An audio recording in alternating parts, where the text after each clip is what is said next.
ขอให้ผู้ข้าทั้งหลายจงเจริญ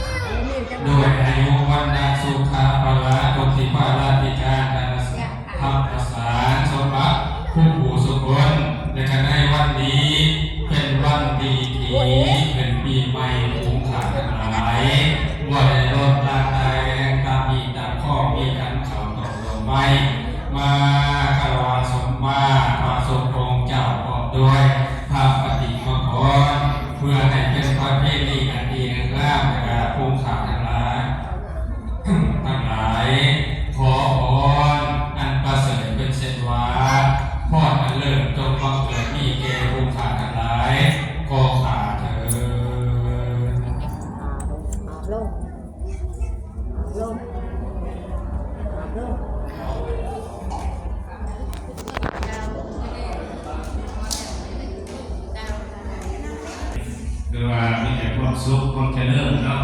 หายเราระลึกถึงคุณพระพุทธคุณพระธรรมแบบทรงดังพระสุภสิทธิมันลาแสงพระธรรมบริยออาสุตโนโยเมโอนธรรมภะคะวันตังอะภิวาเทมิสุสวัสดิ์โตภะคะวะตาธัมโมธัมมัสสามิสุปฏิปันโนภะคะวะโตสังโฆสังฆังนะมามินะโมตัสสะภะคะวะโตอะระหะโตสัมมานะโมตัสสะภะคะวะโตสัมมาสัมพุทธัสสะนะโมพูดสูงเลยเนาะอาจารย์พูดสูงเลยเนาะเอาไปพูดมาเราว่าการนี้เราไหมเราว่าการนี้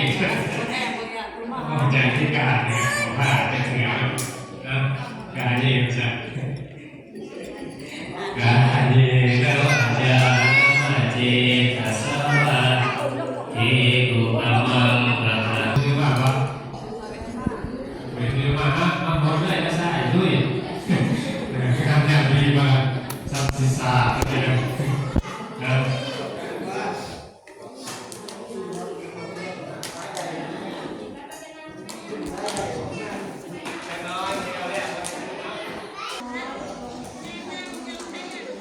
ตามมันจะประสงค์เจ้าพระพุทธเรียบร้อย